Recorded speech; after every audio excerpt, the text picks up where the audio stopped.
It's going out. It's out. It's out already. It's going in. Oh, you know what? Yes. I never see our entrances. So we got it ourselves. Yeah. It didn't go out yet. I haven't seen it. I mean, I saw it when. I have to run to my car and handle something. Okay. We're on. Okay, we're on, so he's gonna sign in. Hi, He has all Francine. the information. Hi, Francine. He would show up as an attendee. Being sent to I'll wait until, the link well. oh, There it is. Hey. Hello. Really? Good afternoon. Howdy. Hey, Mark. Hey, Mark. Well, I look really large in that screen in the back of the room. I It'll can get change the smaller as view. others You go. are. Can you slide your chair back for There you go. Look at Is that. that better? I mean, we could do speaker, but that way you guys Yeah, see all of them. great. Okay, you're ready. We're I gonna will be be- about 15 minutes doing our legal stuff and getting people in the room. Oh, that's right. I did, I can tune out for a little bit while you conduct your normal business. You wouldn't want to miss it. Just I just had it in my calendar at 4 o'clock, so. Just turn off your sound and turn off your speaker. Yeah, come back in 15 minutes. All right, very good. Thanks, Mark. It's a good word. It's a good word. Hi, but how are You you? got the wrong mark. Come on. Hey, Hey, Peter, how are you? Good to see you. you're in two places at once. Yeah. How did you do that? Mind your way, you want to speak? I don't know how they mix the Take name. one of these, you could pull one out. Who's here? Aaron's there. No, it Oh, was. it's good. So,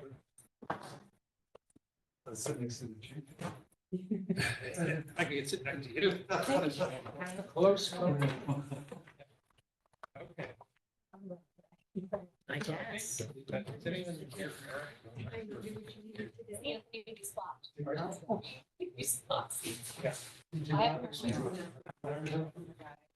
Let's, well, there he is. Here he is. He's coming in. Oh, here he is. No, that's not. That's not. Oh, that's you. No. It's like, you know, great. I just wanted to see Eric's And name. then Let's see. I saw yours. No, I didn't. It tells me we are going to actually start on time. 2 minutes after.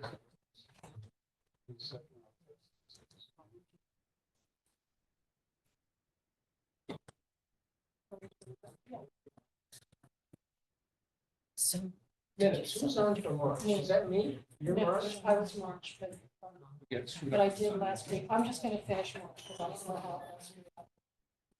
I just Yeah, did three. March. Because- I'm going for all of it. So I'm not gonna be able to do the minutes. Yeah, I will, but So somebody else. I'm going to do March. Who's ever, that's right, that I already did yet. Your format. I'll check it before taking the meeting. Wrangling you don't want. We'll check. We'll We'll work it check. out. We'll take this meeting. So what do you think about the housing? Sorry. We will Oh, start the meeting again. So we're gonna call the meeting in order. It's Okay. it's 3 minutes after 4. March 6th, 2024. We have the approval of the minutes of the February 7th meeting. You'll hear a motion to approve the minutes.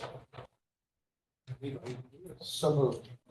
Second. Thank you. All those in favor of approving the minutes, I see that. Pardon me? February 21st. Oh, yeah.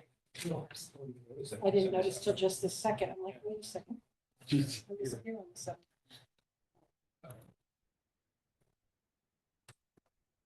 Excuse me, are you interested in participating in the public part of this? Just listening as a concerned citizen. I assume it's open to the public. No, it's open. Okay, Question. thank you. The point I want to make is that we are, in a few minutes, we were going to be getting a presentation from the fellow who runs the development and housing for Fairfield County on Zoom. So we're going to any public comment or questions we're gonna have after that. We'll make that presentation. Understood and appreciated. I saw it on the So, no, agenda, so. You're more than welcome, to be here. Okay. I just wanted to understand what the process is. Thank you. Eric is Is he coming? joining us. Okay, let's move on to this debrief. Yeah, of he the- said he could only come for 30 minutes. 229 meeting, we had, we did some of this, I think, Bennett, Francine, I were on with Heather and Molly, Aaron. We've been thinking to talk about meeting. I think the general consensus is that we had certain goals that we were, I mentioned that we wanted to try to accomplish. I think we accomplished it. There was very little feedback, and whatever feedback we got from the public through like Facebook and such like that, through social media was positive to neutral. So we did not have an active feeling that we had failed to deliver what we promised. Just to remind everybody, on 20th of March, we're going to have a meeting start at 3:00 in the afternoon. It may be in the Madison room here, and that at that meeting, an open meeting, we're gonna publish it, publicize it, so the public will be aware of it, and we hope to have a fairly good crowd to show up. And that will be followed after 1 hour with our regular.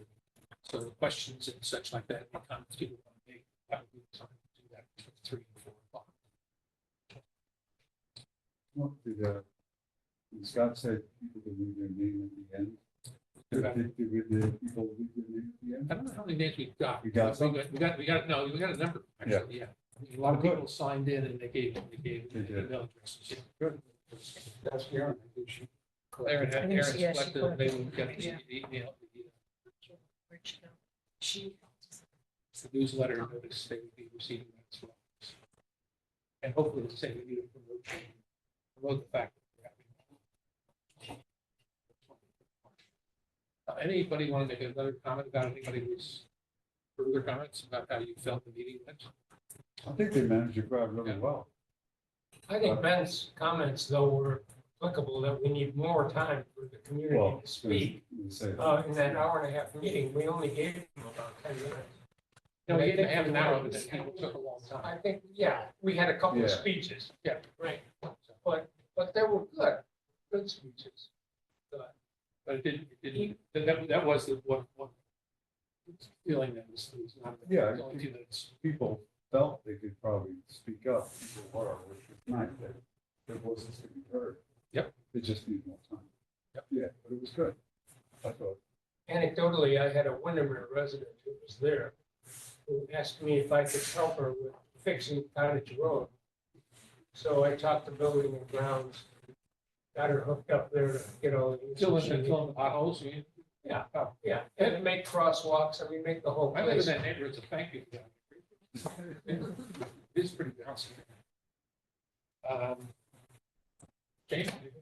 I had the same observation. I felt like, I was glad we had such a, good overview of what we're trying to do. However, I felt like it bled into the time that we really needed to have the public to, and a lot of times people don't raise their hand right away, but they feel more confident later. So I kind of feel like we missed out on that. So I'm kind of hoping that going forward, we're just conscientious of that. Well, hopefully the 20th will be less presentation or dialogue. Everybody had the same response. Did any people here attend the meeting on the 29th? Any comments about the meeting itself? I thought it was good. I had to leave early, so I didn't get the full. But I was impressed. Okay. I mean, like, it was, I think it was intended to be a community venting of what people, what was on people's minds. I thought it did a very good job. Thank you. We're hoping that the result, so far, it sounds like that we did reasonably well now, but I think importantly, the meeting on the 20th of March at 3 o'clock in the afternoon will be much more devoted to people talking rather than us talking. We'll probably do like a 10 or so minute summary of where we are with a lot of things, and ask people to comment and talk about what maybe their personal experiences with housing or know people that had a problem with housing. Hi, Jen.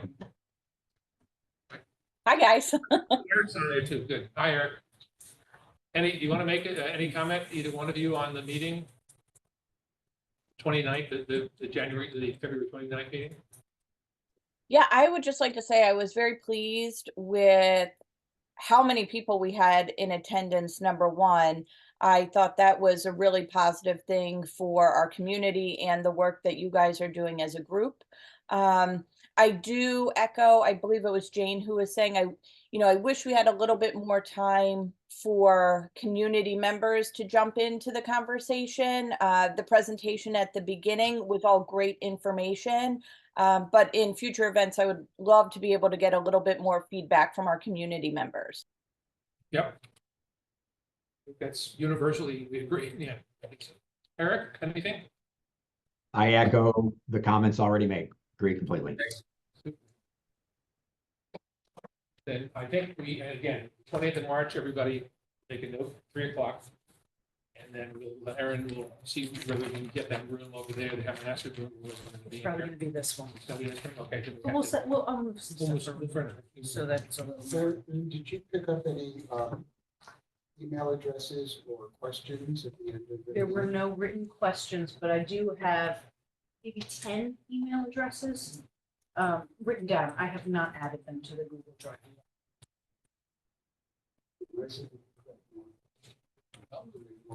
Keep asking. What would be recommended moving forward is to have people subscribe directly to the website so that we're not having to go in the main.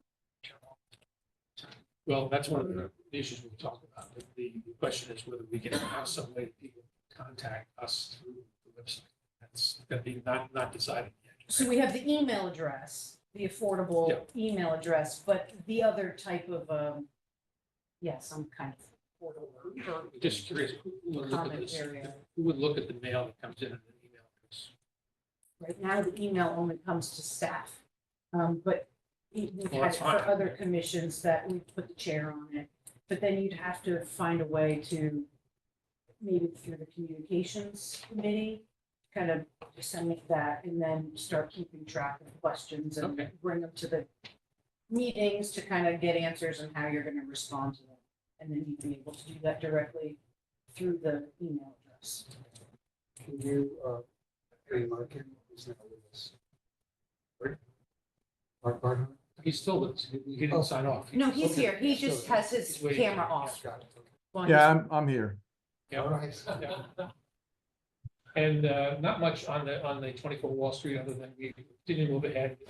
Letters have been sent to and communications established with the person who's interested in preservation to start this process.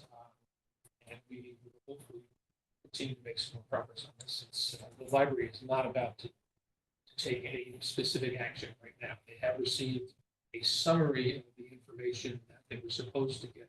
I thought they were supposed to get a complete package of what the building needed. And apparently they didn't pay that much to get some of these actual signature on it. So they got the summary of information. What it costs, is it worth our time? I have no idea what it costs. They paid for the summary. The summary basically says that we did a complete study in 2014. And based on what we've seen so far, we don't need to do, there is no need for any kind of update on that report. The 2014 report is sufficient. They did say that it was going to be used for anything more than light use, that perhaps they would have to shore up floors and such like that to make this. The one we just love to say, strategic plan survey, has nothing to do with. No, Right, that's, separate. they're asking us to, yeah, that's not. But what I do know is that they will be not taking a vote on anything until they give us something, hopefully shortly. So why don't we, I think we're through there. This is, by the way, just the 24 Wall Street, we refer to that. That's a building that's behind the library. It's owned by the library.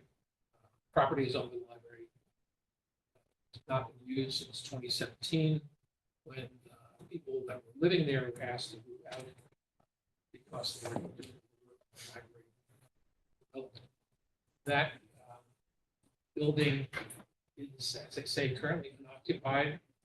And we are looking at the possibility of reconstituting that and making it affordable housing apartments. At least two, which already two apartments actually exist there.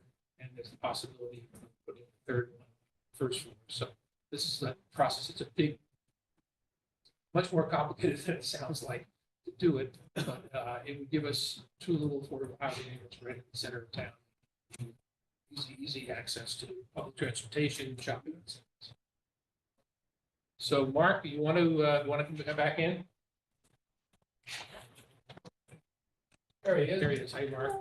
Hi, hello, everybody. I don't want to interrupt. I'm gonna join in. Okay. That's okay. I can sit in.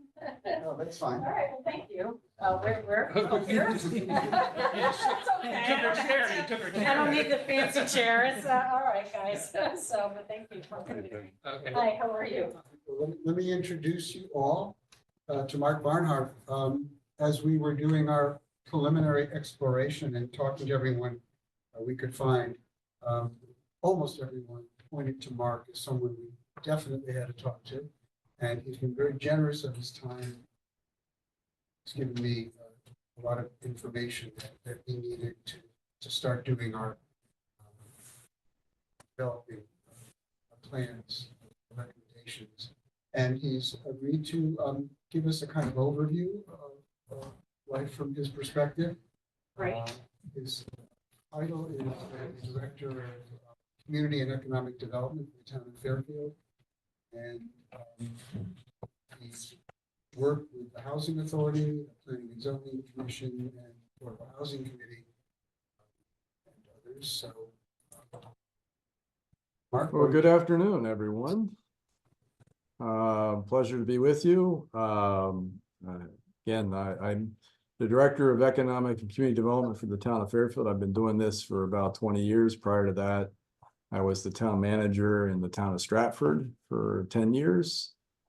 So I spent a good portion of my life in public service in two communities here in Connecticut, in Fairfield County. So in my current role, I do provide staff support to the Economic Development Commission, as well as the Affordable Housing Committee.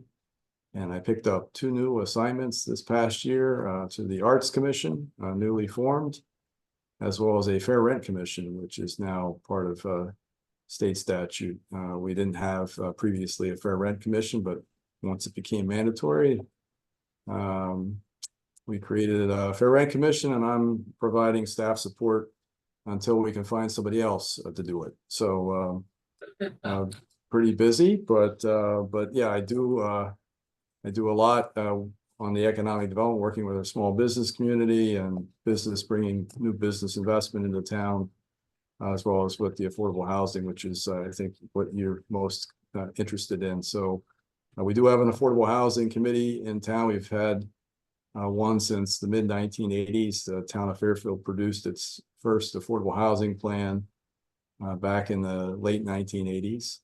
It identified, even at that time, there was a housing affordability crisis of one form or another. It was really a call to action.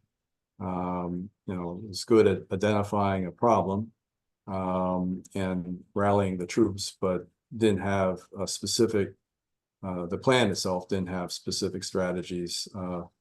Although in the years after that plan was adopted, the town did a number of pretty creative things, all prior to my being here. So the town's had a record of doing a lot of different stuff to create some affordable housing, but yet still, we were about 3% of our total housing stock is affordable, as recognized by the state. So, and not a day or certainly not a week goes by that I don't have calls. I just finished up a call right before this meeting for somebody, an elderly gentleman in his early 80s who's looking for affordable housing, and was calling about a project that was just approved by the Planning and Zoning Commission this past week. And I had to tell him that he couldn't apply quite yet, because it would probably be another 2 years, assuming they went forward with construction before they're ready to start taking his application and those of others. So certainly there's a lot of interest in affordable housing. We've had many 830G applications here in town, given that we're less than the 10% threshold. Some of those are better than others in terms of their being in an area that's appropriate for that level of density, but they're all controversial. A couple years back, 2014, we produced a affordable housing plan update. And part of that was the pitch, if you will. The community was, if you don't set in place the guidance as to how and where and what kind of development you want, you're going to get it handed to you. So it was really about taking back local control and doing a planning function in terms of where do we see development fitting in, what kind of development would we like, what are our housing needs, both current and future, and how best to meet those. And so after that 2014 plan, we did take a number of strategies, including establishing an inclusionary zoning requirement townwide, as well as setting up a housing trust fund, an inclusionary zoning fee to fund the work of the housing trust fund, and adjusting our accessory dwelling unit regulations, among others. And then we just recently updated that plan in accordance with the state requirement to do so every 5 years. So we passed our most recent update in 2022.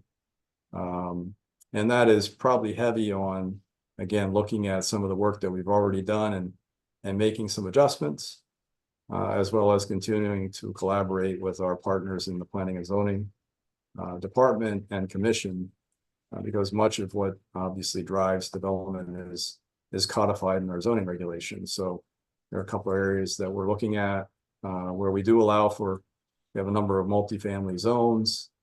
There's some requirements that perhaps we can tinker with to make it a little bit more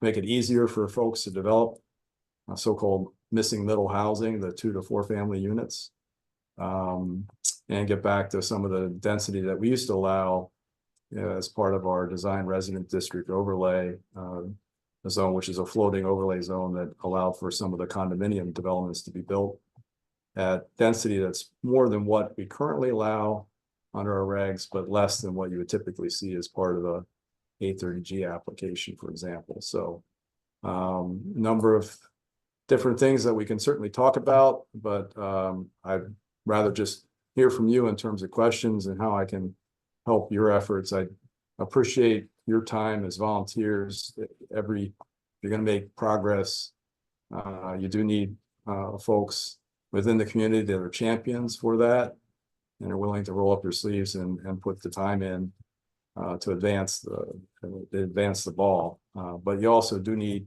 somebody on staff to help implement those things as well, which is where I come in. So happy to take questions and see where the conversation leads. Before we open it up, there were 2 things that we touched on briefly the other day that I thought would be helpful. One is the role of the Affordable Housing Committee in Fairfield and the relationship that you developed with the P&Z. Okay. So as I mentioned, we've had an affordable housing task force or commission since 1986. It started out as a advisory board to the first select woman at the time, Jackie Durrell. She established a task force that was then codified as part of a town code rewrite, and the ordinance established a permanent standing committee, an affordable housing committee, to look at these issues. They do report annually on their progress to our legislative body, the representative town meeting. They're primarily an advisory and advocacy board.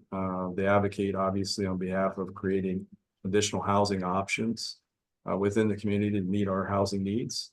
And they're advisory to groups like our legislative body, the RTM, Board of Selectmen, our executive board, and the Planning and Zoning Commission, particularly around housing issues.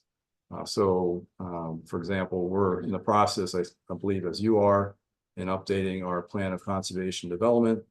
The Affordable Housing Committee played a key role in terms of helping to craft some language, or certainly there was joint planning meetings with the Planning and Zoning Commission and their consultants to talk about housing. We can incorporate the key findings and recommendations from our affordable housing plan in that draft POCD document. So there's been at least in the last few years, we've tried to foster a good working relationship between Planning and Zoning Commission and the Affordable Housing Committee. One of the things we've found helpful, I mean, I think Planning and Zoning sees their role to sit in judgment. You know, they get applications, even if we're, theoretically, I mean, they can change their own regs, but they oftentimes like groups like the Affordable Housing Committee to propose a text change or a change to our regulations. And we do that working collaboratively with the Planning and Zoning Commission, typically informally through a joint meeting that will bounce a few ideas off them, get some informal feedback before we advance it to a formal application. We found that to be very effective in terms of moving policies toward implementation. So the Affordable Housing Committee is a 7-member volunteer board appointed by the first selectman. And they, besides providing, advice and counsel on issues related to affordable housing, and they do oversee the Housing Trust Fund.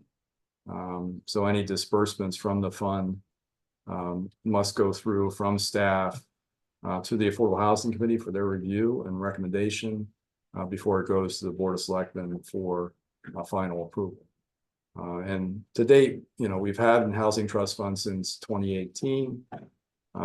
It's been funded through an inclusionary zoning fee. I think it provided Bennett with our cumulative income and disbursements to date through the end of 2023. I think we've generated like $2.5 million roughly in income, most of which comes from the inclusionary zoning fee itself, which is on new construction and building additions that add to the footprint of the building, both commercial and residential. Projects that have an affordable housing component are exempt from that fee, but that goes into the Housing Trust Fund, and we've used it primarily to fund our work, particularly around acquisition of land, by which then we can foster affordable housing development. So we're working on a couple projects right now with Habitat for Humanity, for example. We purchased a piece of property next to the existing town-owned land, and then added that small parcel to the town-owned property, which was underutilized. And then we put out an RFQ to attract a nonprofit, or in this case, a for-profit. It could have been a for-profit development partner, but in this case, Habitat was one of the respondents. And we wanted to do affordable home ownership. And so they were good. Surprisingly, Habitat has not done a project in Fairfield heretofore, so it was a good partnership all the way around. So we're building four units of affordable home ownership, 2 duplexes on this small piece of property, very contextual to the neighborhood in which it sits. So again, we got a lot of community support for the project. Hopefully I gave some background. Sorry, could you just clarify that for folks, your inclusionary zoning does not include a fee in lieu. You get your money from a basic surcharge on any new development or renovation that's in addition. Could you just explain the rationale for not including? Not including what? Sorry, Ben. Fee in lieu. Fee in lieu. Zoning. Yeah, so when the Affordable Housing Committee recommended creating an inclusionary zoning requirement, we had, I guess, piloted in a little way. We had done a planning study around our new train station in Fairfield Metro, and had included an inclusionary zoning provision within that transit-oriented development overlay zone. And then we expanded it townwide, so providing 10%. So excuse me, 1 second. I have a couple people outside in my room. So hang on a second.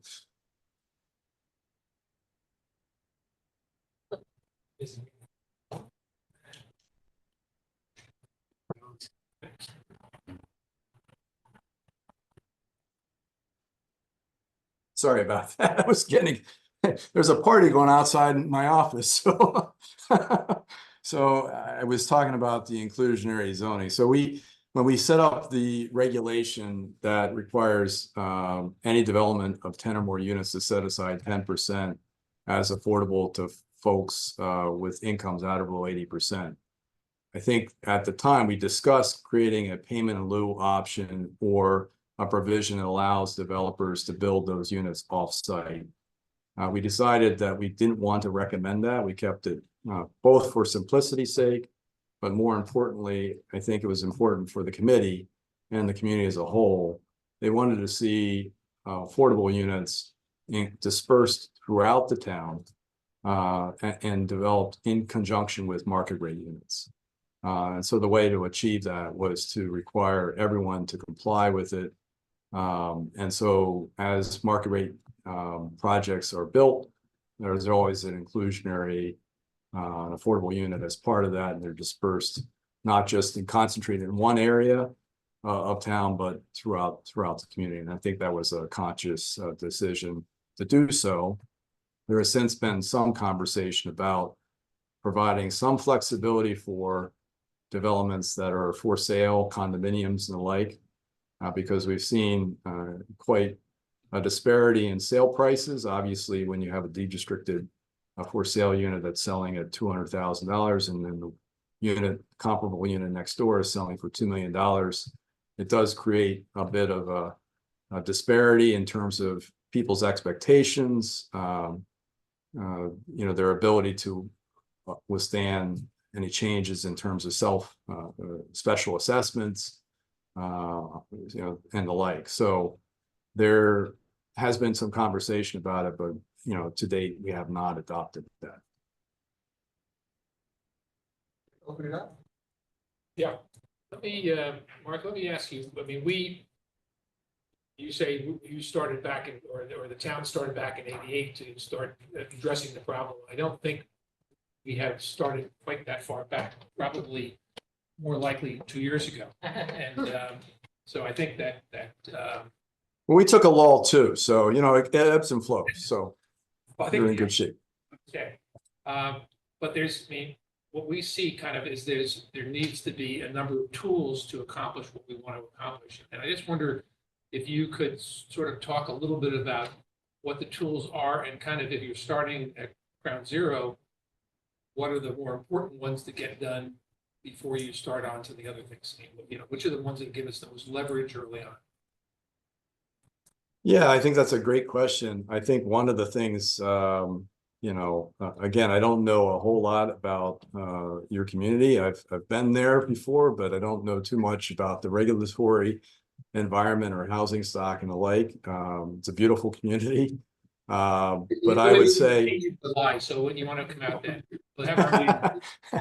I would say, one of the things we looked at initially when I first came to work for the town was, and we do this periodically, we look at our existing assets, our inventory of town-owned land, and, see whether any of that might be appropriate for affordable housing development. So if you take the land cost out of the equation, that's certainly one way that you can help subsidize or foster affordable housing development. And part of it too, I think, is when we do that, we oftentimes look to retain ownership so that we have some control over, not that we don't trust our development partners and folks that we work with, but it's a good way to keep some skin in the game and make sure you have some control long-term over it. The town of Fairfield's been around for 400 years and hopefully it'll be around for another 400 years. So, we obviously have a different time perspective and we like to keep things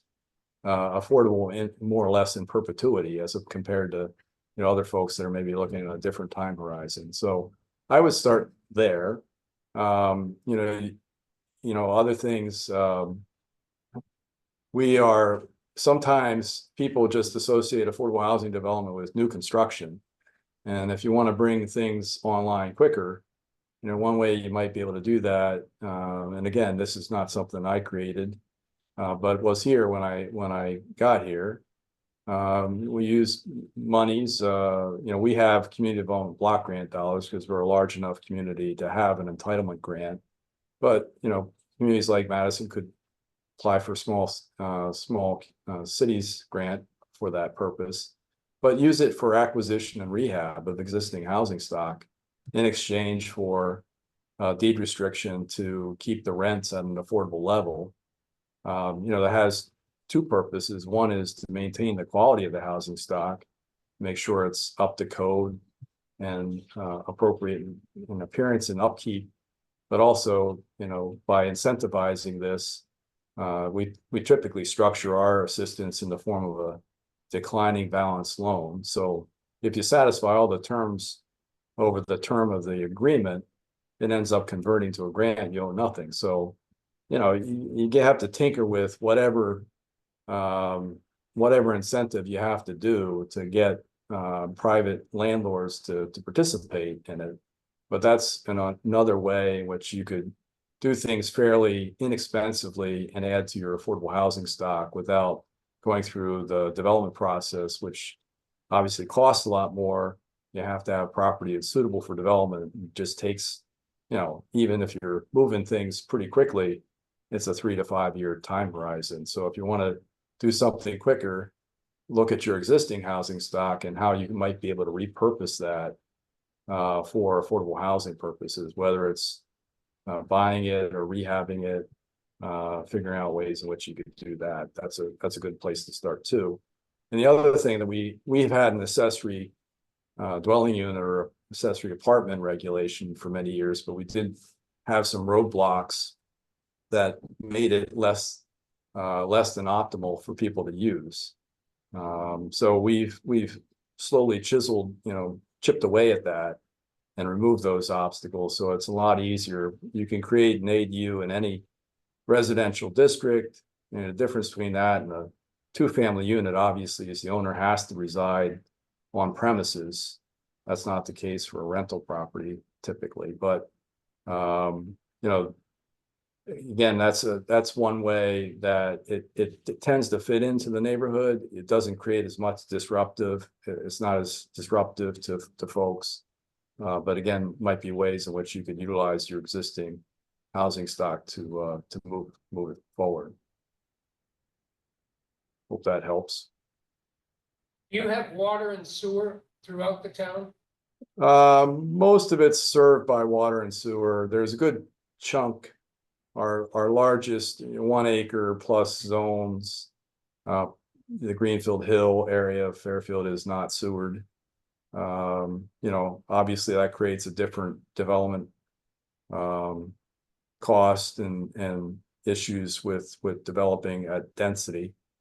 So I think again, where we encourage higher density development, and we allow up to 75 bedrooms per acre in our TOD overlay zone. So we have 3 train stations, 2 full service stations at Fairfield and Fairfield Metro.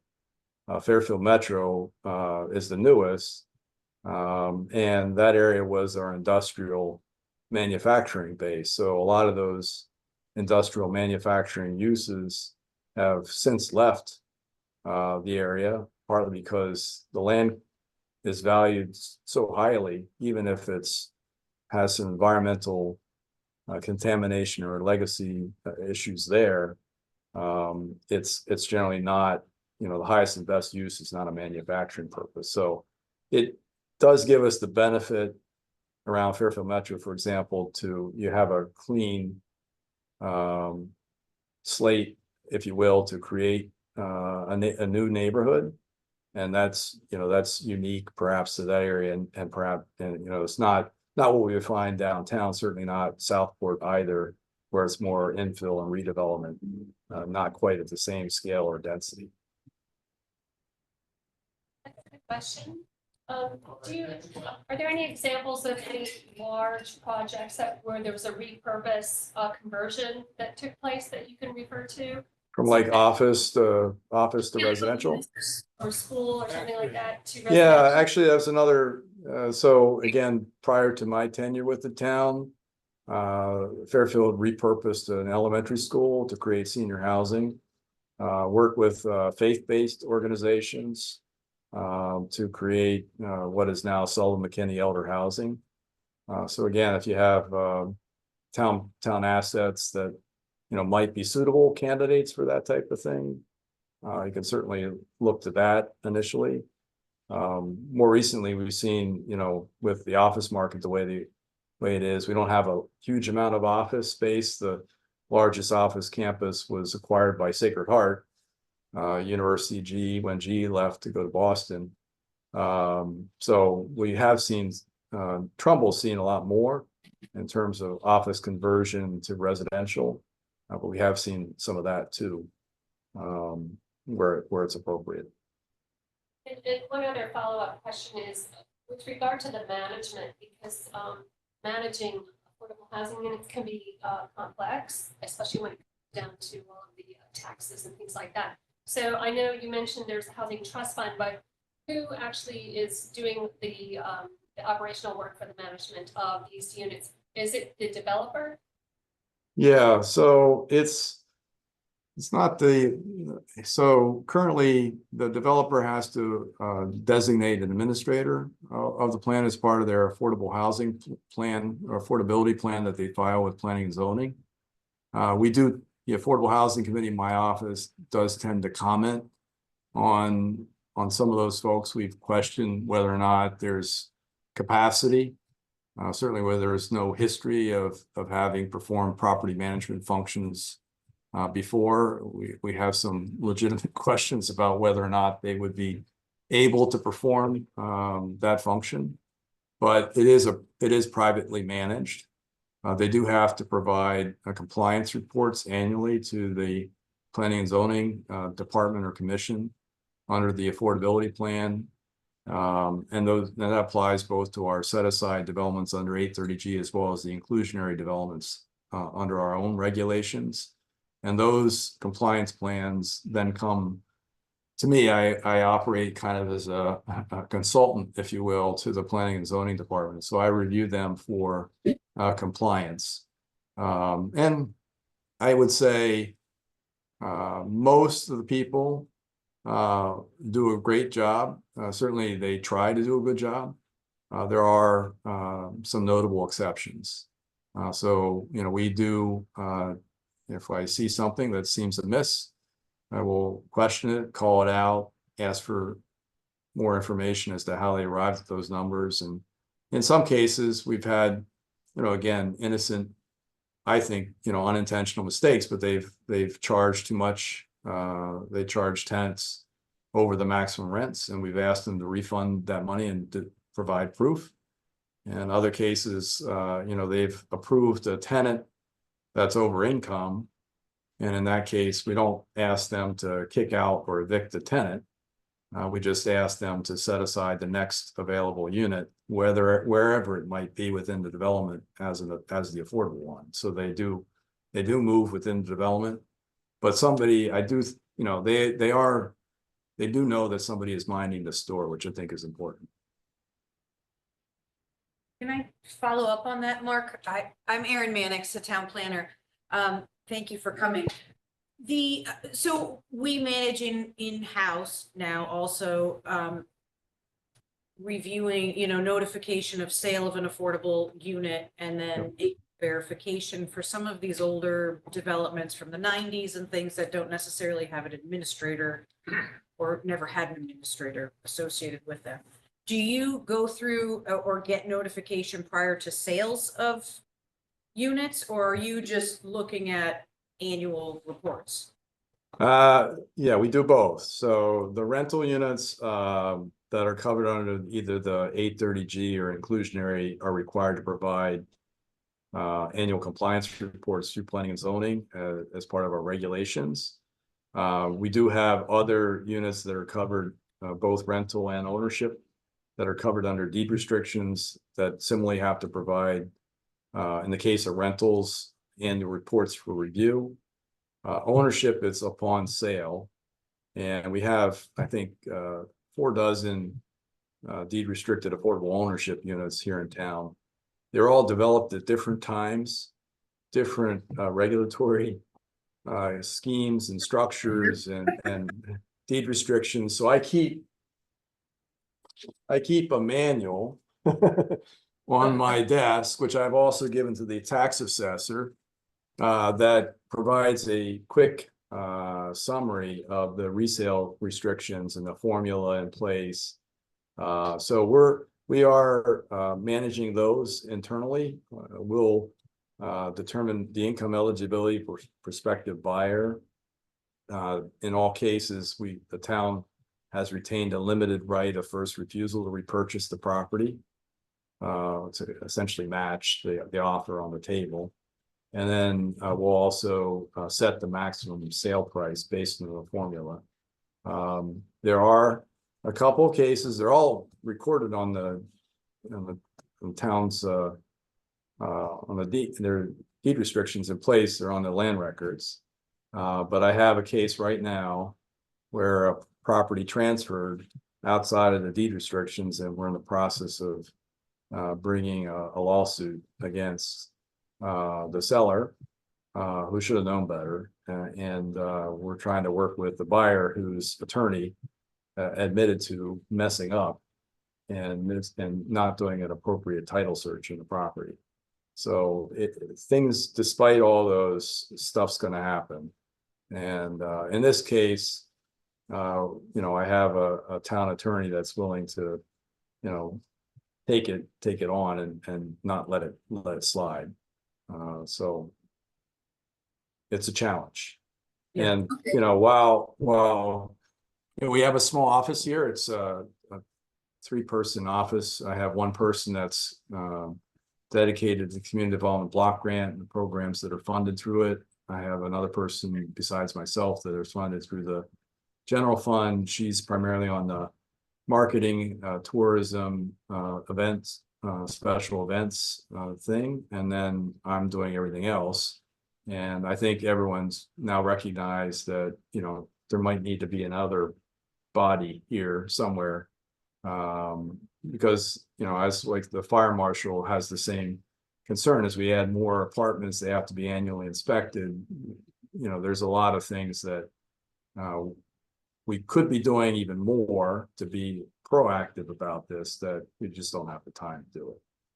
I can only imagine it's for smaller communities, and that's why I've long maintained the state really can play a better role in terms of providing a suite of planning tools, but also planning assistance to communities large and small, because even those with professional staff, we're so busy doing the day-to-day that it's tough to set aside time to actually, be more proactive and think about some of the changes that should be occurring. And that's where, it would be helpful to bring in some outside resources to do that.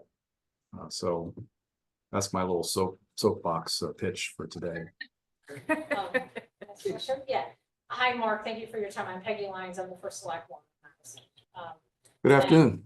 Yeah, so I know resources are always an issue and but question on tax abatements. Does the town have a policy they give them to certain projects? And, is it So there, basis? yes, that's a good question. There is a provision in the state statutes that allow communities to create by local ordinance a process by which they can provide an abatement to facilitate the development of low moderate income housing. And the town has an ordinance in place, and that's been used sporadically, primarily for nonprofit developments. We've got a couple with Operation Hope, our homeless services provider. We've done some scattered site housing. Those have availed themselves of it. That Sullivan McKinney Elder Housing also has a tax abatement in place. One of the things that just occurred to me, as we're recently looking at it was, gee, there's really nothing in here that says it's only for nonprofit housing developers. We could look at this as a way by which we can incentivize for-profit developers to do more than the bare minimum to create more affordable units here in town. So we're in the process, we're in discussions right now with a developer who has approval to build a fairly large transit-oriented development, mixed-use development next to Fairfield Metro. He's governed by the inclusionary zoning requirement, which mandates that he set aside 12% out of 80%. And we said, well, it'd be really great if instead of 12% at 80%, we could do some at 60% and get up to 20% overall.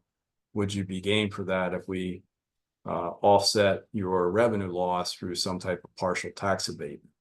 And that's where we're in that conversation right now. But typically it hasn't been done except for nonprofit developers, but both sides recognize that there's value. And this is a fairly, we don't have to put out money from appropriate dollars. We can just take less of the pie than we would otherwise would. So we'll get, 95 cents in the dollar, 90 cents in the dollar on future tax revenues. It's still going to be a huge increase in the value of the property and generate a lot more taxes, but we'll take a little less if we can get more affordable units. So I do think that's a good tool that communities can look at. Have any kind of criteria for people to have to be residency requirements or anything like that for people who are, whether it's rental or, because my understanding a lot of times it's the developers that set who can get these units, right? Or does the town have any guidelines on that? I find developers mostly want to rent their units as quickly as possible, so that their lease up period and they get the stabilization ASAP. Their money, time is money. So they're less concerned about where the people are coming from than whether they can pay the rent and they've got a good credit history. But it's a challenging thing because, when you're doing developments, obviously, you're working with the community and people want to provide housing for people that are within the community that are in need, that have some ties to the community. Maybe they work here, maybe they lived here at one time or another. So that's definitely a sensitive thing.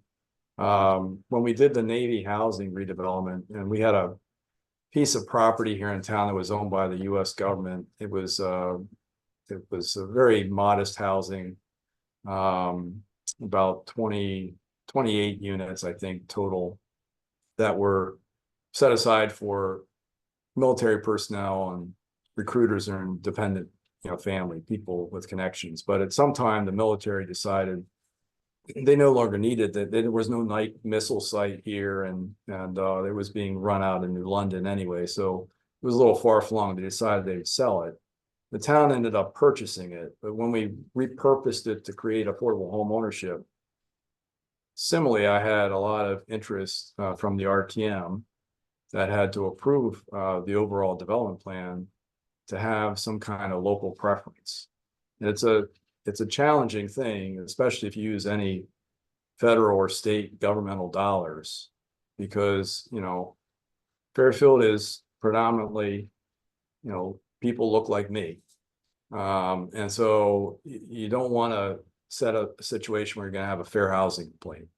So the one way you can do it is you can provide preference for people that have some connection to the local community, lived here, work here, have family here, but also provide the same preference for folks that are least likely to apply. So those racial, ethnic minorities that otherwise might feel excluded for whatever reason. And if you do that, then you might have, you'll probably pass muster with a fair housing challenge. But it's the way I look at it too, obviously there's a housing crisis of, there's people that need housing, affordable housing. But most of it's local. You don't typically move to an area that you don't have some connection. Either you have employment there, or you have family nearby or friends. So it's unlikely I'm going to get people from Basra that just, because we have affordable housing development, they're going to apply without some connection. So I think mostly when you do these things, you're probably serving a local population anyway, but I also recognize that when you work with the community and town boards, they want to make sure that you're providing housing to meet local needs. And so you may have to do something like that. And that's the way you can do it and still be in compliance with the law.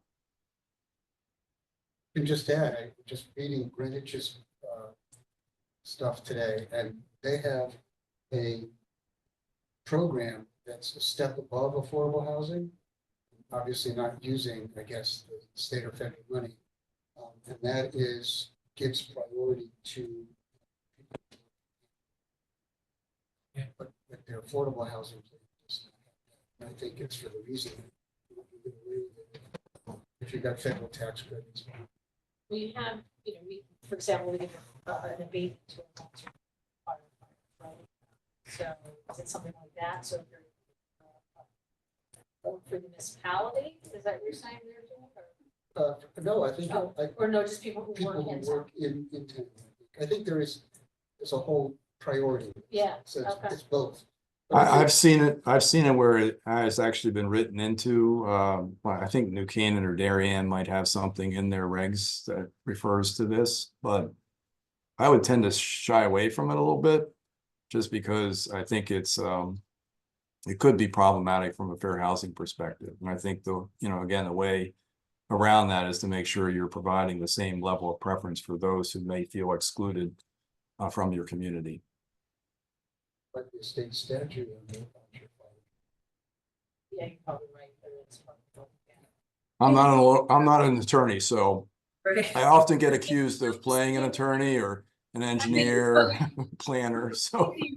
I think is more relevant in the sense that, it kind of naturally ends up more leaning towards that anyway, Yeah. because it's kind of, especially Madison is, you're much more in I would say a corridor where you have a lot more public transportation than we do. I agree. I think mostly, and again, it makes sense if you take a step back.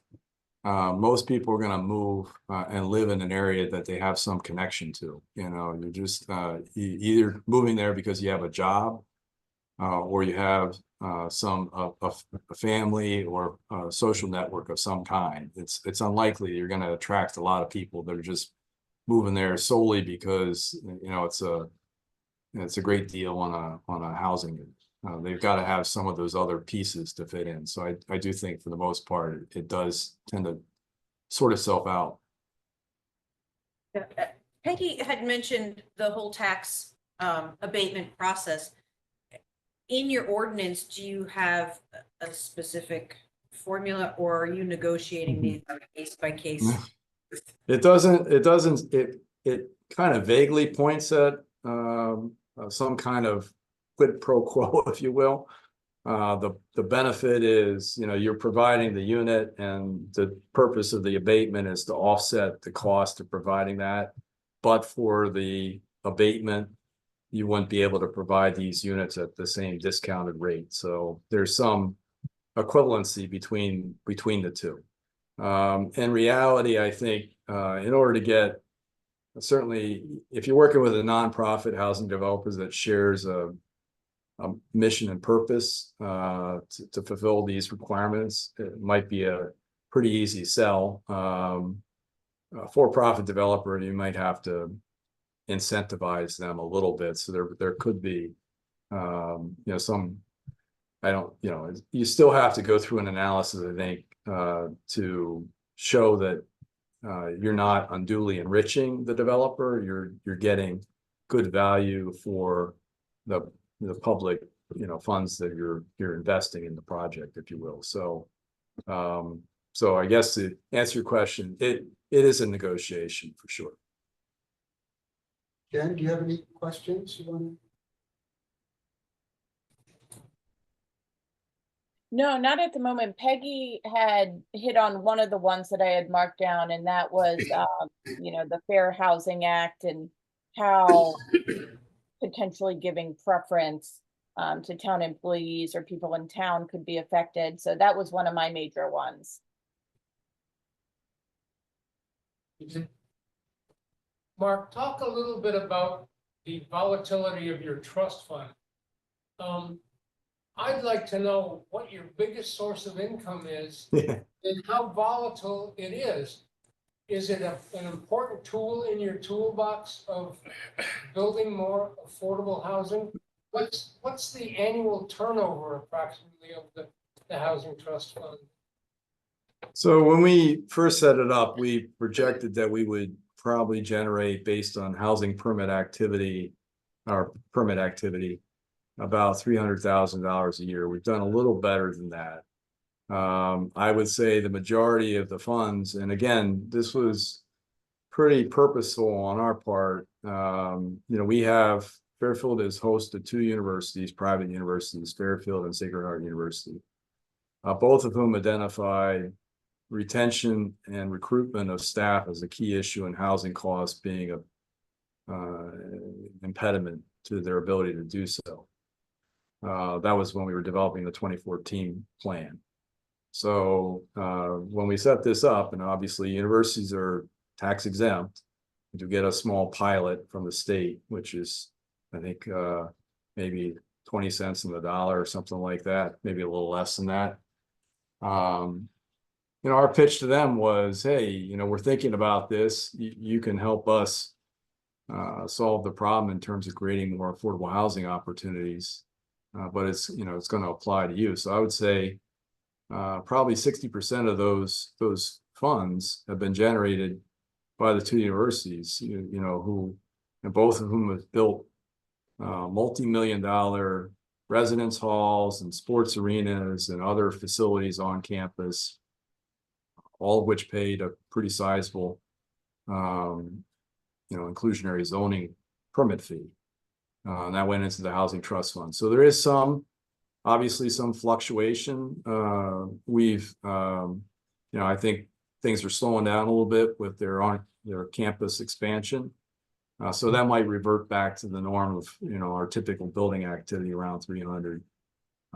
We did get some pushback from the Home Builders Association. Most of our single family home construction is replacement. Probably similar to yours, somebody tears down the old one, builds a new multi-million-dollar house in its place, particularly in the beach area. We've seen a lot of that after Storm Sandy. And they pay an inclusionary zoning fee, and the Home Builders Association was concerned about the impact of that. But we haven't seen any drop off in building activity, that type of activity. So we charge 5 per thousand. I think Darien or New Canaan is 10 per thousand. I think it's New Canaan, 10 per thousand. We've talked about increasing that a little bit, not to 10 per thousand.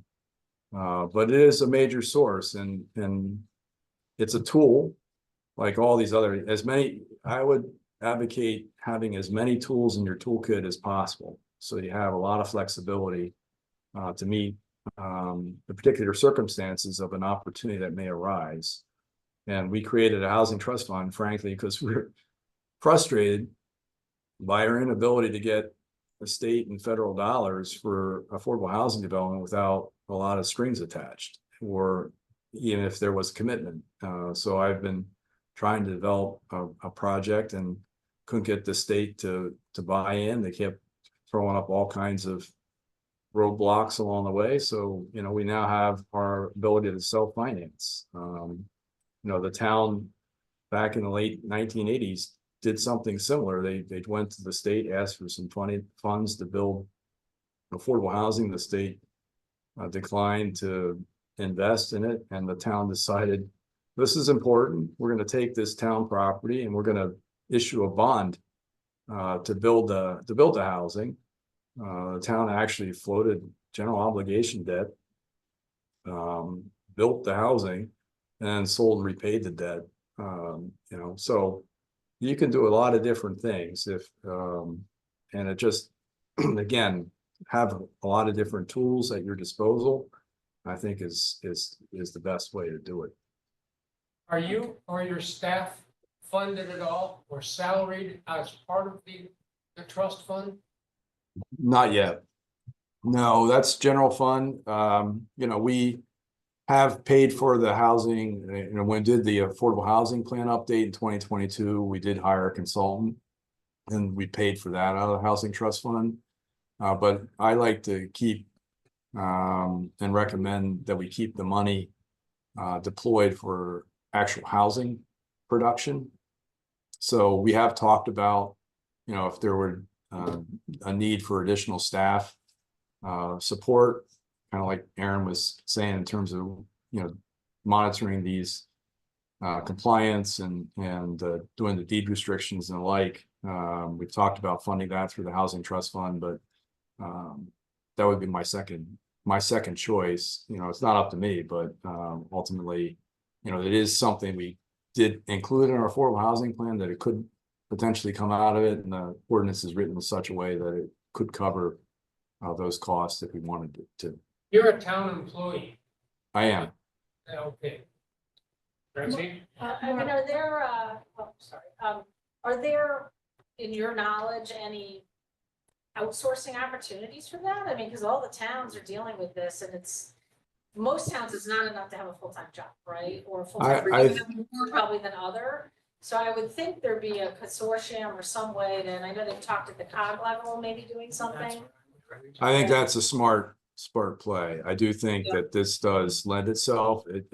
It tends to be concentrated at one time or another, but it's not enough for a full-time employee unless you have other things that are assigned. So I think you do have a really high functioning COG, and that might make a lot of sense to regionalize that and have shared services through a contractual relationship of some sort. Mark, my name is Francine Larson. I'm on the committee. I was wondering the kinds of affordable housing you have in Fairfield. Would you say it's more rental or more owner occupied, or are they a mix of half and half?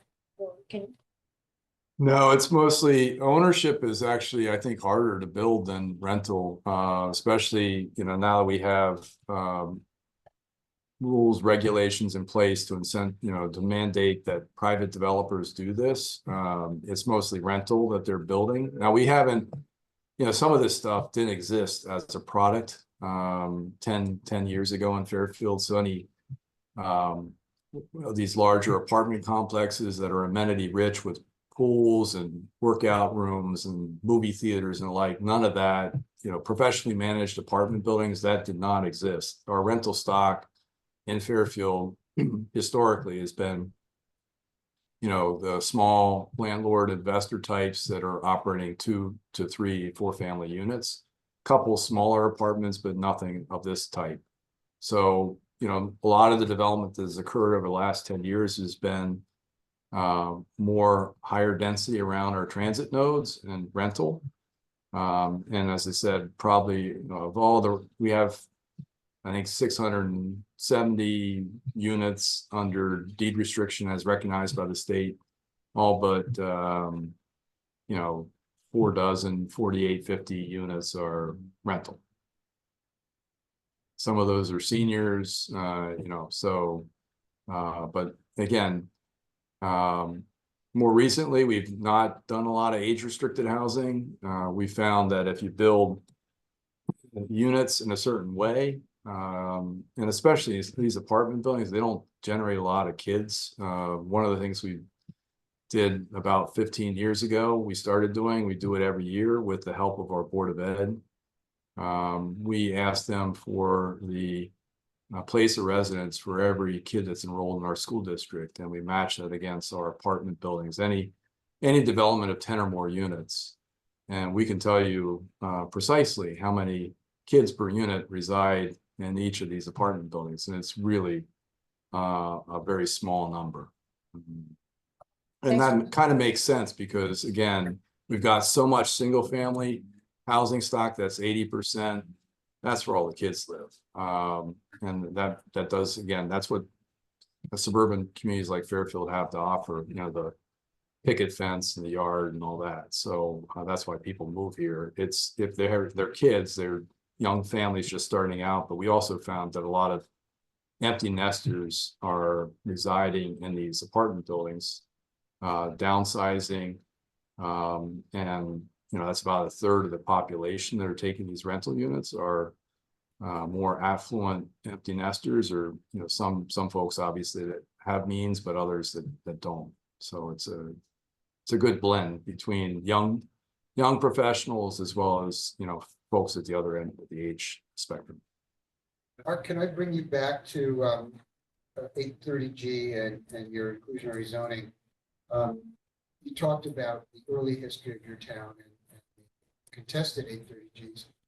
Since then, since you've changed your direction, are these now friendly 830Gs that you must have got still contested?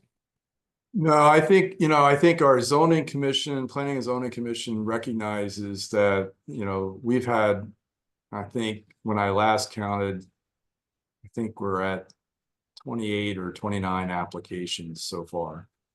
All of which have pretty much taken place in the last decade or so. Now they're not generally huge. I think the biggest one is for Fairfield. The biggest one is about 100 units. So, I know there are other places that have much larger 830G applications. We've had some as small as 13. And I think we had one that he was trying to, force the Planning and Zoning Commission to approve his project. So he did a 830G on a 2-family. So, they aren't, there are some that are in better locations, like in a commercial quarter that can support that level of density. They still generate a lot of interest. Some are less, like the one we just approved off of Exon 19 in Southport is 20 units. The neighborhood association engaged in a protracted negotiation with the developer, and the developer came to terms with the neighborhood association. So in the end, it turned out to be more or less friendly. But that's kind of the exception. The housing authority has done an 830G both times because it doesn't, again, it's a builder's remedy. It doesn't fit in our zoning regs. The first time it was redevelopment of existing, we were adding units. We had very limited opposition. Project was considered friendly. The second one was a development where they were trying to develop a 3-acre lot that had a farm on it, and it's still in court. And I don't have an issue with their development. I think it's planning and zoning actually approved it, but inland wetlands did not. And so we would prefer not to go through an 830G process. It's just even those that are better situated tend to just rile people up. So part of our whole strategy is get to a moratorium so that we can continue to guide affordable housing developments where we think it best fits within the community. So that's all part of, in a way, it's about playing that traditional planning role in guiding development. So that brings us back to your inclusionary zoning. How successful do you think that is, and any evidence that it's deterred developers? I know you mentioned there's some playing games with trying to squeeze in under. Yeah, so our inclusionary requirement kicks in at 10 units. We're gonna probably reduce it to 5. A couple other communities nearby have 5. So we've had some 9-unit apartment buildings. I don't think that's coincidental. So, part of it was you do things, people figure out ways around things, and then every action has an equal and opposite reaction. So you have to kind of stay ahead, keep moving the ball a little bit. But I think part of it, inclusionary zoning doesn't work in every place. It works in Fairfield because it's a fairly affluent community, pretty strong housing market. So developers will gladly set aside 10, 12% of those units because the market rate units will offset the cost of providing those subsidized units. That's probably not going to work in an area that has a weaker housing market where there isn't as much demand for those. They don't produce as much on a cost basis. So I think you just have to, understand what your housing market and what you can do. And, I think we started out 10%. There are other places that have, higher percentages. And again, that's an area that we're looking to maybe tweak as well. Are you gonna get to your goal using just the 10 or 12%? Is that gonna Well, get- we're gonna get to our initial goal of getting a moratorium, partly because of the set-aside developments. It is a topic of our Affordable Housing Committee. If we are successful in getting a moratorium that prevents 90% of the set-aside, the only ones that can go forward are the assisted developments like the Housing Authority. How will that impact our ability to create more affordable units? We'll be able to make inroads, and that's a reasonable concern. I think we do need to increase the number of affordable units in these developments. And if it can't support it, the market can't support it itself. Again, that's where the tax abatement idea came in. It shouldn't necessarily be the developer that has to, or the other market rate unit owners or tenants that offset these costs. Maybe, there are other ways we could look at this to again, increase the number of units without it coming out of the developer's side every time. What percent affordable are you now? Are you Just over 3%. 3%? Yeah. Okay. And you set goals in that regard? I know. Yeah, I think we all think that 10% is kind of a fallacy. We're never going to get there. The math doesn't work out. That doesn't mean that we don't have housing needs. We don't have a need out there to provide more housing choice, more housing options. So, our focus right now, more or less to reassert local control, is getting a moratorium. But we'll have all these other tools at our disposal to continue to create more units, and we'll continue to look at ways in which we might be able to tweak that further. What's that? Yeah, I understand that. How long do you have? How long is a moratorium? It's only 4 years, and then the second one I think is 5 if you get a second one. The way we have it set up, I think, again, we have enough stuff in the pipeline, projects in the pipeline, that if we get the first one, we're well on our way to the second. So it could roll forward to give us 9 years of relative peace and stability here. But the work is not done. And as you pointed out, it'd probably be harder just to rely upon some of the other tools that we have, because I would say at least half of the housing unit equivalency points in our application are going to be from set-aside developments under 830G. Okay, thanks. Any final questions? I just had one quick question about the trust fund. So it's a zoning, it's through the zoning regulations, but are you, or via ordinance? The housing trust fund was established by ordinance by the RTM, and then the inclusionary zoning fee was established by the Planning and Zoning Commission. It's linked to a zoning permit fee basically at the time of building permit? Yep. How do you determine accuracy in the cost of? Well, the building official is deciding what the value of the building is, and we're basing our inclusionary, it's just another fee based on that same computation of value. So it's really at a staff level and not a It commission? is at a staff level. It's not by the commission. Okay. Yeah. That's Thank you so much. Thank you very much. It's been wonderful. We really appreciate it. Yeah, and Aaron, if there's anything that you need in terms of additional information, I'm happy to provide, copies of sample reports or ordinances or regulations, whatever. So Thank you. Yes. No need to reinvent the wheel, right? I'm a big believer, all of ours have not been created out of whole cloth either. We've borrowed from others that have gone before us, so you're in good stead. Thanks, Mark. Thank you. Thank you, Mark. Thank you. Thank you. Very nice to talk to all of you, and Yeah, good luck. likewise. Thanks. Thank you. Thank you. Bye. Okay. Thanks, very helpful. Yeah. Yeah, well, thank you. That was very interesting. I think Yeah.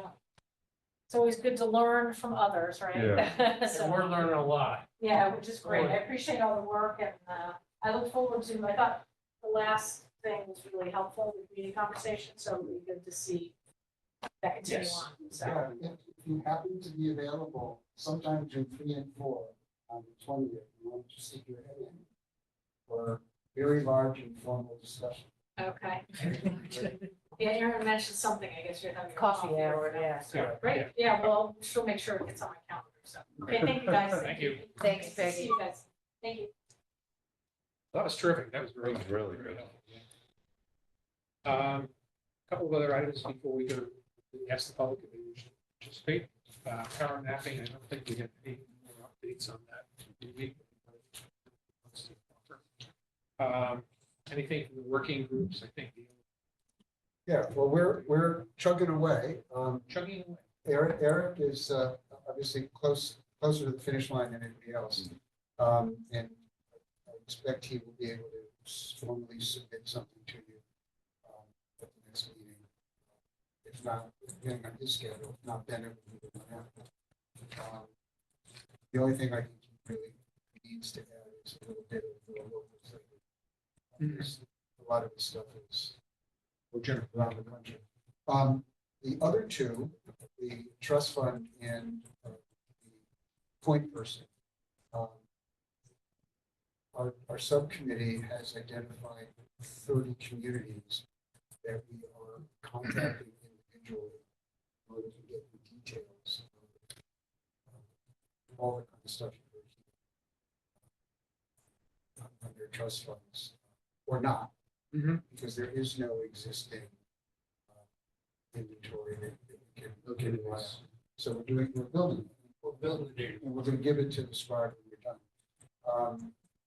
For others who have to follow it. But in the process, we're identifying who the point person is, and we can drill down on their duties, what their relationship is, how they pay, etc.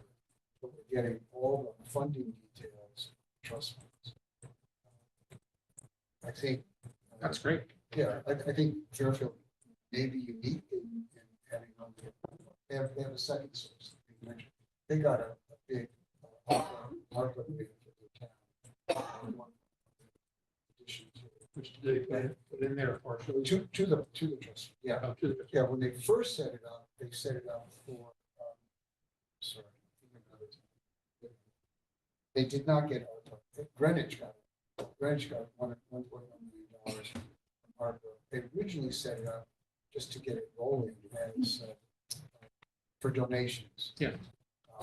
All the plans that we've seen so far are uniform in listing every conceivable source in the ordinance.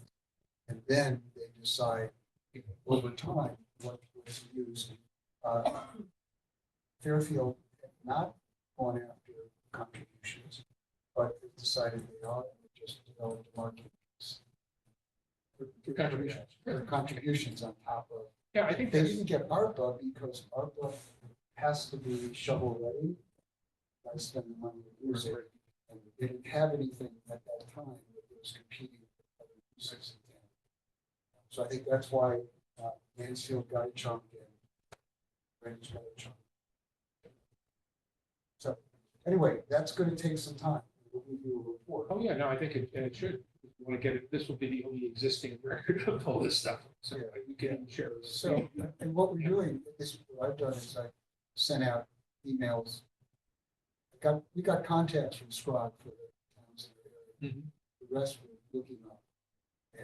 And I just sent out preliminary emails to anybody with an affordable housing title and family man as a town plan, figuring that's at least a good place to start. So I think that's going to start the responses I've gotten from today's email, I've already gotten 3 positive responses. Yeah, there's no reason why they wouldn't Yeah. give you the information. This Oh, Oh, Getting the there's- information is one thing. Some of it's good, some of it's not good. Yeah. I talked to a lady today from one of the towns along the shoreline closer to New York, who was really discouraged with her mayor. She called them names on the phone that I can't, and said she has no local. Good thing Peggy's left. Oh, yeah, yeah. Well, that was just one though. I mean, the other people, a lot of times are very, very enthusiastic about the town's response, you know? But we've got a ways to go because these other towns that have the trust funds and that have good affordable housing committees are way ahead of us in terms of getting stuff done. But we're learning so much about what to do and what's expected and what we can do with funds, for example. Yeah, and it's coming along well in that regard. One of the things we're trying to figure out is the authority over the fund. Mark said, their affordable housing committee is responsible for recommending expenditures from the fund with the board of selectmen. Yeah, very And I think that in other places they're listed as advisory staff. to the whoever makes the final decision. So I think there's an ongoing role for us. Yeah, I think the biggest challenge is that it's interesting that he said that most of the money that we have now came from two big universities doing all this stuff, which, you know, we don't have that kind of volume.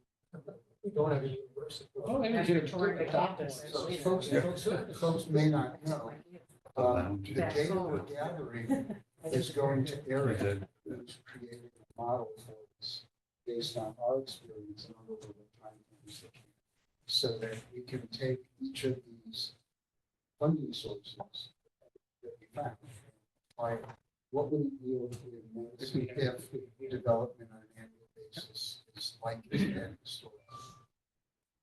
So that we'll see what it generates. I mentioned before, I'm not sure everybody's here, but soon, our email for February will be distributed. So which is getting me time to start thinking. Next. I'm sorry. The newsletter. Did you make? Not yet, but I'm confident because Aaron promises me that this is gonna work out very quickly. What's that? And then I'm also gonna meet with the IT person. So we can understand. What's That's why that? I'm gonna ask you to start thinking about the member applications and start thinking about what we want to say. in the next meeting. If you would do that. Yeah, so Rita's sending that one out. Yeah. Oh, okay, so she's just gonna do it, are we gonna meet with her first, or she's just gonna say? Well, you're welcome to meet. I was gonna meet with her alone. but if you'd like Okay, to join, whatever. sure. Later. For the format I sent, Yeah. so Rita did a draft of that. I sent it to Mark. He said it was okay Yeah. to send Oh, out. I to It's you, a so different, it's a different Okay. form. Okay. It's the same thing, it's a different form, which is one acceptable by the. That's fine. Okay. So, any other questions? Anybody want to talk to us? Say anything about what we're doing or questions?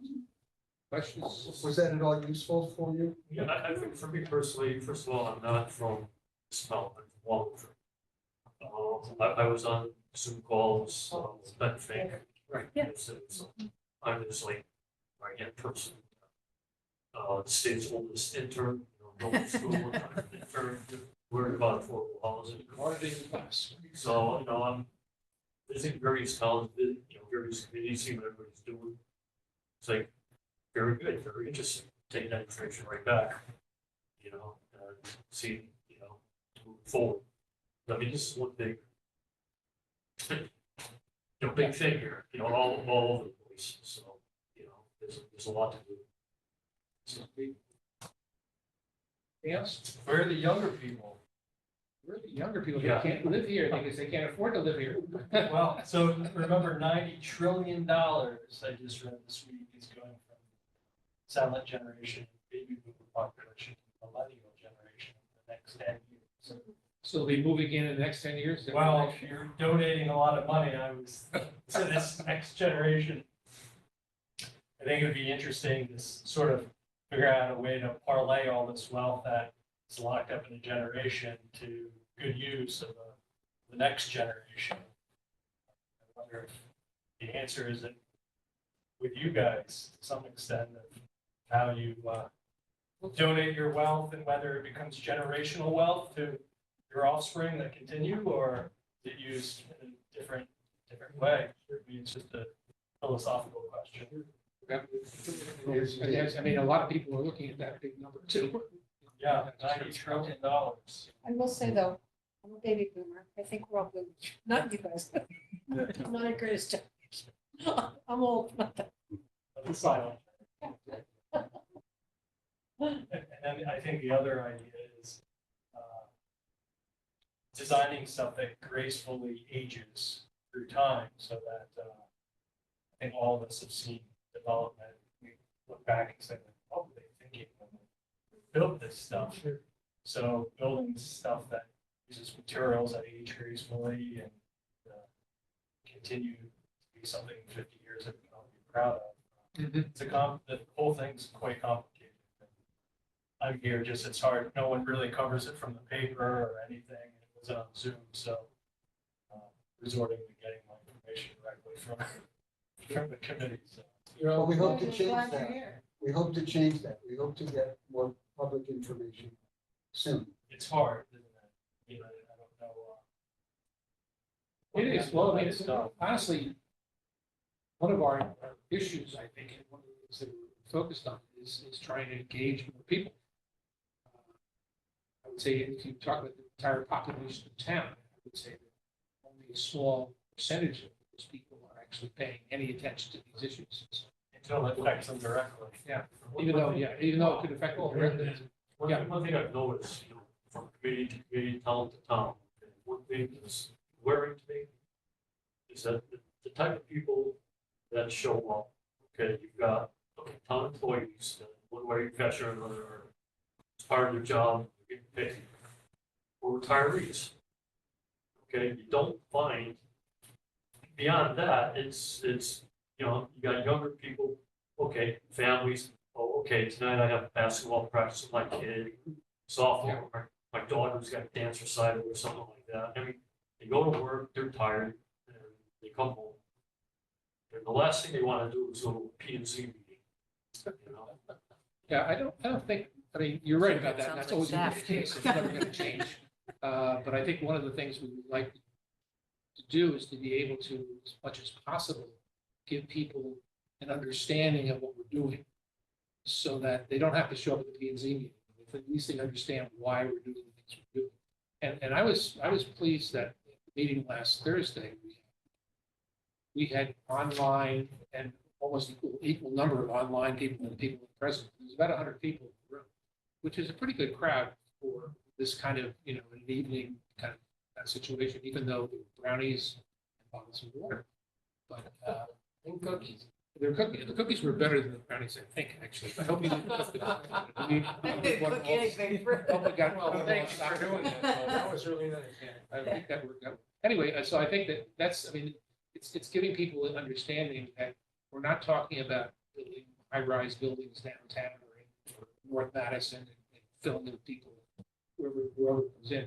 No, we're integrating this into it. I think most importantly is that we're trying to be proactive so we can manage the process rather than having somebody tell us what to do. This is basically the whole rule. And there are laws in effect, this 10G, 830G, says that anybody can come into any town and immediately start building as long as they are health and safety issues are addressed. And they can do that because they can put in some affordable housing. So there are developers who maybe are not, I wouldn't say anything. I just say that they can use that to do what they want to do. And what we want to do is to be able to be in a situation where we can help manage the process. And so what Mark was talking about, a moratorium, that's an option. Whether we can actually recent years, in near years, be able to get out to 10% of the housing market. It's pretty hard to believe that because the math is going against you. Well, a moratorium you can get if you achieve a certain percentage within so many years. And show an And interest in. not before you're at the 10%. That's what they're working Yeah, on. no, I understand. What I'm Okay. saying, that's an option we have because if the math doesn't work for you, because if you say you got a 4-unit building, or let's say a 10-unit building, and you have 2 affordable housing units, you now add 8 more units and you only have 2 housing units, it's not gonna, you never get, you're chasing your tail, you never get it. So we have to think about what those other alternatives. It's interesting to see that was brought up several times. So 830G is one of those policies that no one seems to like regardless of politics, and yet we're not really addressing it. The second was, you mentioned they're only at 3%, and we're trying to hit a number that's 10% again, and a number that's, come up. We're just about half that percent. We're about 1/6. And the third topic was septic. I mean, I think people forget we're on septic here. Fairfield is certainly not. No. It adds immensely. We met with developers and talked about the infrastructure issues. It adds immensely to the cost, but it's not insurmountable. Not insurmountable. Something we have to figure out how to deal with. A quick observation. Yeah. One of the, early on in the conversation with Mark, when he was asked, what tools are the best, what we can do for early leverage, the first thing he said was take inventory of town. Yes. So I think we need to put that on a schedule. We are looking at Yes. that now. It was the number one. thing. It's in the shared drive. Yeah, no, I know, No, but it's no, useless in that form. I You really need to can't sit use it down unless with you- And go through it, figure out how to make intelligent use of it. I think we need to take that, Erin, and actually do, like, we need to have slides up so everyone can see. We need to have a map to see where the land is. I think we need to sort of start analyzing. Yeah, I mean, it seems Yeah, like you'd it's have to time. refer to the GIS map and then the general vision card as far as acreage. Yeah, we don't, What it's improvements are.